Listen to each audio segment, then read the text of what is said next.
Hello and welcome to the next video of my World's 2023 preview series. Yesterday we covered D plus Kia. Today we'll cover Weibo Gaming. They are the 4th seed in China, coming over to Korea to participate in the event. Recently, the 4th seed in the LPL has struggled. Last year, RNG would finish in quarterfinals, and COVID was a thing for them, right? So we do have to take that into account. It did take a lot of wind out of their sails. In 2021, in 2020, the 4th seed in the LPL would not get out of group stage, both LNG and LGD respectively. So unlike yesterday where we saw that the LCK 4th seed, at least the last 3 years, were able to be one of the top teams of the tournament, the 4th seed in the LPL were not. However, a big thing here is the format has changed completely. So will Weibo benefit from this and the LPL in general? We'll see. Historically, the LPL 4th seed has not, been up to snuff with the other, teams, frankly, at the event, especially the Korean teams. Speaking of Koreans, their coach is Korean. Danny has went to Worlds twice as a coach of the team we went over yesterday, Damwon Kia and Weibo Gaming. In 2020, he was the head coach when they won, or at least was on the coaching staff when they won Worlds. And then last year in 2022, he would be out in quarters. So his career, he is 21-8 as a coach at international events. The average age of this roster is 23.6. Light being the youngest, and Xiaohu, I don't know if Xiaohu or Crisp is older, but regardless, this roster has a lot of, interesting pieces. Let's just put it that way. In top lane, you have the Shy. The Shy, many consider to be one of the best top laners in the world. He's probably one of the players I wouldn't say dislike, but I really don't like watching, only because he can be great one game and absolutely dog the next, and people will only remember the good times and not the bad times when they evaluate him, and I think that is not the right thing to do. So this past year with Weibo, at least summer and playoffs, he put up meh stats. 2.5 KDA, 7.9 CS per minute, 47.4 KP, so less than half of the kills the Shy was involved in. That's not great when you're putting up under 8 CS per minute domestically. 380 gold per minute, which is about 20% of the team's gold. 516 damage, which is about 25% of the damage. So despite being involved in less than half the kills, still dealt a quarter of the damage. That's something to note, especially after yesterday we went over Kana. Both of those were 20% respectively. 13 champions in 57 games. The LPL does not give us great stats that are easily attainable, like solo kills and splits at 15 minutes. So we don't have those, but the Shy is very aggressive, coin flippy. He's either going to dominate the game or he's not. Internationally, he's 29-12 in his career. He's been to Worlds twice. 2018 with IG, he'd win, return the next year, and finish in semifinals. MSI 2019, drop out in semifinals as well. Obviously, that IG team was with Rookie and, Rookie, Ning,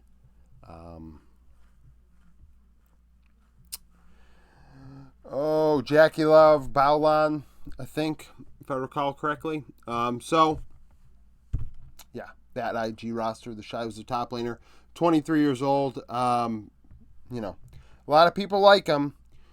Then you have Weiwei in the jungle. Karsa, I assume, will continue to be the substitute. He did not play at all in summer. Weiwei is the only player at the event, on this team, with no international experience. So at 23 years old, this past split, he had a 4.3 KDA, 5.3 CS per minute, 73.5 KP, more facilitator oriented, under 5.5 CS per minute. 342 gold per minute, which is about 18%. 294 damage per minute, 13.5%. 11 champions, 57 games. Weiwei looked better as the year went along. He looked much better in the playoffs than he had done when the split began with his new team. Last split, he did split with Karsa, I believe. So there is that. I did think he was pretty sus going into it. I thought that Carson should have been the starter. But, Weiwei's gotten better, and I think he benefits from Zhao Hu. Zhao Hu, obviously a very stable mid laner, a facilitator-oriented mid laner that is a leader. And honestly, I think Weiwei fills out this team as the worst player.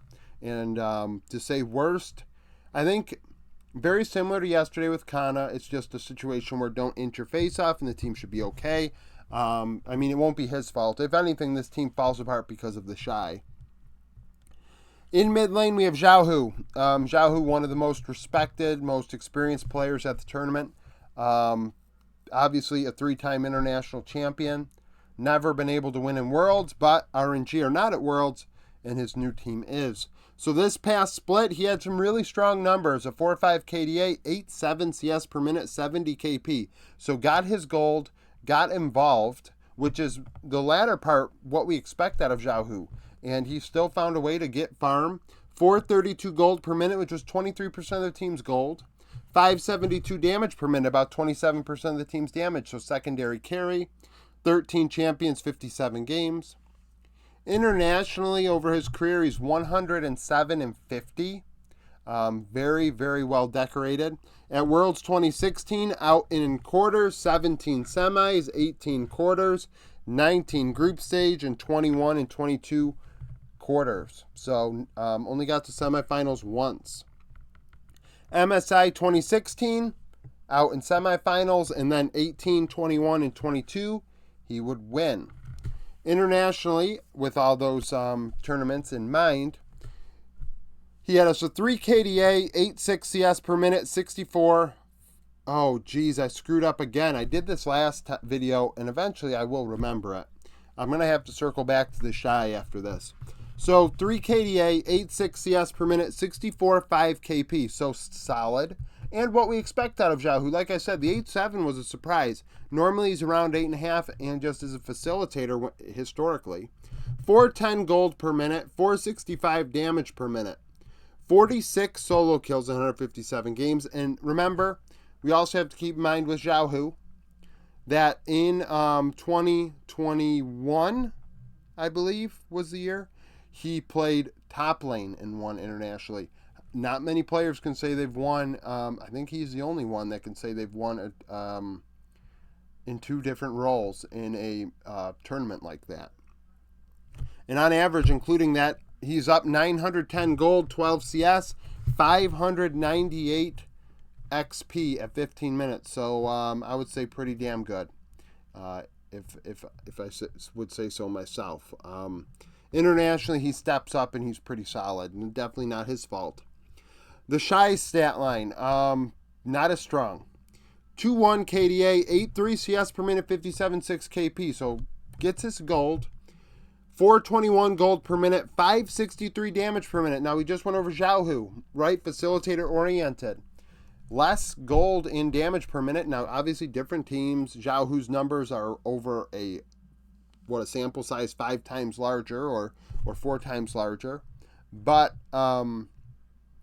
still, it's something to note. Like, if you don't watch the LPL, the Shy is a carry. Zhao Hu's a facilitator. So, the Shy, 22 solo kills in 41 games. On average, he also dominates in lane. 475 gold up, 13 CS, almost 400 XP. So, he gets ahead in lane as well. Which, like I said, LPL doesn't give us those stats domestically, but that is how the Shy plays.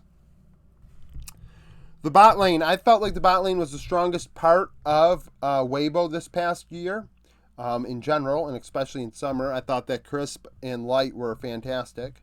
Light is the youngest player, 22 years old. This past split, he did great. He doesn't die much. 7.3 KDA, 10.2 CS per minute, 66.2 KP. 473 gold per minute, 611 damage per minute. That's 25% of the gold, 28% of the damage. He is the carry of this team. 14 champions in 57 games. He's been to Worlds once. It was with LNG in 2021. They'd go 7-4 and go out in group stage. In that event, he was fine. It wasn't his fault they lost. A 7.1 KDA, 9.6 CS per minute, 57.8 KP, and you got to keep in mind he was 20 years old at the time. 426 gold per minute, 531 damage per minute, 4 solo kills in 11 games, and on average was even in lane, only 40 gold and 30 XP up. So, you know, stood his ground, and we have to also make note 4 of those 11 games were in play-in, so numbers were boosted a bit, but even in group stage, he did not die much. And I would say that he was not the reason they struggled. Lastly, we have Crisp, 25 years old. I thought Crisp really, like I said, he did fantastic this past split. Now, obviously, like I said, LPL doesn't give us many stats, so all we have really are basics. 4.5 KDA, 73.6 KP, 13 champions, 57 games. He's been to Worlds twice. He's 16-9 in his career. 2019, he'd win with FPX, and 2021, drop out in group stage. So we have 2 former world champions on this roster and a 3-time MSI champion. He had a 2.5 KDA, 69.1 KP at those 2 events. 259 vision score per minute. On average, place 8 to 9 wards every 5 minutes. Clear 1 ward every 3 minutes, and place about 1 ward every other minute in terms of control wards. So, you know, this team is, so if you don't watch the LPL, this team beat JDG both times they played them. This team is capable of doing that. JDG, that star-studded roster that won MSI, that BLG somehow can't beat. Weibo, I think, even beat BLG. Like, Weibo can beat anybody any given day. And in my opinion, and I mean it's hyperbolic to say the second half, but Weibo, I think, could lose to any major region team at any time at this event. And some people say, really, they would lose to Team Liquid or Golden Guardians? Honestly, I'm not a big fan of Rare Atom, and they find a way to go to 3 games against Rare Atom. They find a way to go to 3 games against some really dog shit teams. So, yeah, I could see in a best of 1 them throwing a game. I could. And the fact of the matter is, I think, you know, that would be the hopium and the, you know, bias setting in on to say that Weibo would beat and smoke everybody, because frankly, you must not watch all the games because you think, oh, I only watch the big hype matchups, and that's fine. You have time to only watch hype matchups, and then you have to default to say, oh, well, if they sucked against bad teams or play down to their opponents, I guess it's possible, which I think is the realistic and rational take to have if you don't have time to watch all the games. So, I mean, that's the thing. Like, the Shy is the coin flip here. And Weiwei, how does he perform internationally? How does he do against Canyon for the first time? How does he do against Peanut? Or, hell, even against Yike or somebody like that? Like, is Weiwei going to be able to step up? And he did well against Kanavi and Sean and Tarzan and JJ and all them. But at the same time, we have to understand that this is the big show, right? So we'll see if he shows up and performs. And yeah, that's it for this video. Thank you for watching. If you liked the video, like it, subscribe to the channel for daily League of Legends content. Follow me on Twitter, join the Discord, become a YouTube supporter, and I hope to see you again tomorrow.